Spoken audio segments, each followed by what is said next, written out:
जरा सोचिए, एक पूरा का पूरा देश, और उसे चला कौन रहा है? कोई सरकार नहीं बल्कि एक प्राइवेट कंपनी। सुनने में ही कितना अजीब लगता है ना? पर 1858 तक भारत में यही सच था। तो चलिए आज उसी ऐतिहासिक मोड़ की बात करते हैं जब सब कुछ बदल गया, हमेशा के लिए। तो सवाल यही उठता है कि भाई ये हुआ कैसे, मतलब एक ट्रेडिंग कंपनी आखिर पूरे देश पर राज कैसे कर सकती थी। ये 1858 से पहले की एक बहुत ही कह सकते हैं उलझी हुई कहानी है। तो 1858 से पहले सीन कुछ ऐसा था कि ईस्ट इंडिया कंपनी भारत पर शासन तो कर रही थी, लेकिन मामला सीधा साधा नहीं था। असल में पावर एक बड़े ही अजीब सिस्टम में फंसी हुई थी, जिसे डुअल गवर्नमेंट या दोहरी सरकार कहा जाता था। अब ये क्या चीज थी, चलिए समझते हैं। देखिए, इस सिस्टम में चक्कर ये था कि भारत में जो सबसे बड़ा अफसर था, गवर्नर जनरल, उसके सिर पर ब्रिटेन में बैठे दो दो बॉस थे। एक तरफ थे कंपनी के शेयर होल्डर्स, जिन्हें बस अपने मुनाफे से मतलब था, और दूसरी तरफ थी ब्रिटिश सरकार, जिसके अपने सियासी खेल थे। अब जाहिर सी बात है, जब दो नाव में पैर रखेंगे तो टकराव तो होना ही था। और ये जो उलझा हुआ सिस्टम था ना, ये एक टिक टिक करते टाइम बॉम्ब जैसा था। बस फटने की देर थी, और फिर 1857 में वो धमाका हो ही गया। एक जबरदस्त विद्रोह ने इस पूरे सिस्टम की पोल खोलकर रख दी, और यहीं से सब कुछ बदलने की कहानी शुरू हुई।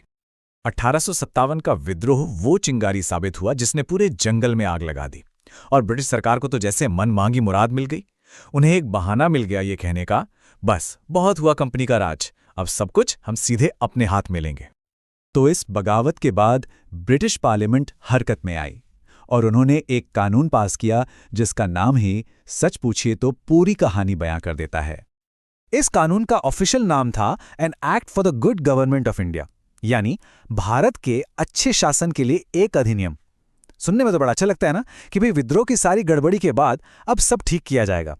लेकिन सवाल यह है, क्या यह सच में अच्छा शासन था या फिर सिर्फ कंट्रोल को और कसने का एक तरीका? तो इस नए एक्ट में आते ही सबसे पहला काम क्या किया, वो जो पुराना कंफ्यूजिंग डुअल गवर्नमेंट वाला सिस्टम था ना, उसे जड़ से खत्म कर दिया। यानी वो कोर्ट ऑफ डायरेक्टर्स जो कंपनी के शेयर होल्डर्स को देखते थे वो भी गए, और बोर्ड ऑफ कंट्रोल जो ब्रिटिश सरकार का नुमाइंदा था उसे भी खत्म कर दिया गया। मतलब ईस्ट इंडिया कंपनी का भारत पर शासन का चैप्टर हमेशा के लिए क्लोज। तो जब पुराना सिस्टम ढह गया तो उसके खंडहर पर एक बिल्कुल नया और एकदम सीधा साधा स्ट्रक्चर खड़ा किया गया। एक नई चेन ऑफ कमांड जो सीधे लंदन से चलती थी और भारत में आके खत्म होती थी।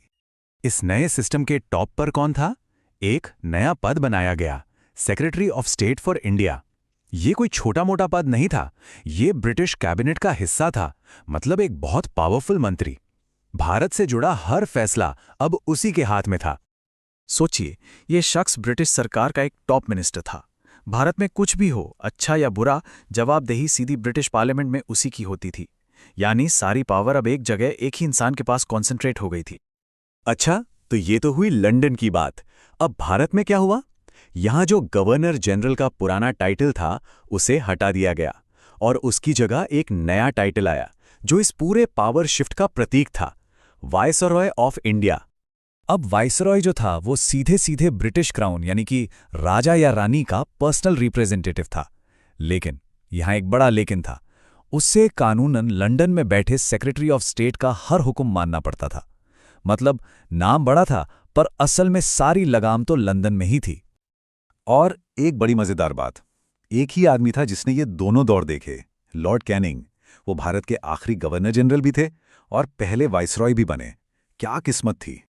तो ठीक है, ये सारे बदलाव हो गए, पद बदल गए, सिस्टम बदल गया, पर जमीन पर असल में इसका मतलब क्या था? ये सिर्फ नाम का बदलाव नहीं था, ये पावर का एक फंडामेंटल शिफ्ट था। इसका मतलब था एक ऐसा सिस्टम बनना जो पूरी तरह से सेंट्रलाइज था। हर हुक्म, हर फैसला सीधा लंदन से आता था। पहले जो थोड़ी बहुत आज़ादी यहाँ के एडमिनिस्ट्रेशन को थी भी, वो भी अब खत्म। सब कुछ हजारों मील दूर से कंट्रोल होने लगा। तो कुल मिला के ये एक्ट एक युग का अंत था और एक नए युग की शुरुआत। इसने ईस्ट इंडिया कंपनी के राज को ऑफिशियली खत्म किया और उस दौर की शुरुआत की जिसे हम सब ब्रिटिश राज के नाम से जानते हैं। तो भले ही इस एक्ट को अच्छे शासन का नाम दिया गया, ये अपने पीछे एक बहुत बड़ा सवाल छोड़ जाता है क्या ये वाकई भारत की भलाई के लिए था, या फिर ये ब्रिटिश साम्राज्य का अपनी पकड़ को और ज़्यादा मजबूत करने का एक तरीका था? ये एक ऐसा सवाल है जिसका जवाब इतिहास में आज भी तलाशा जाता है।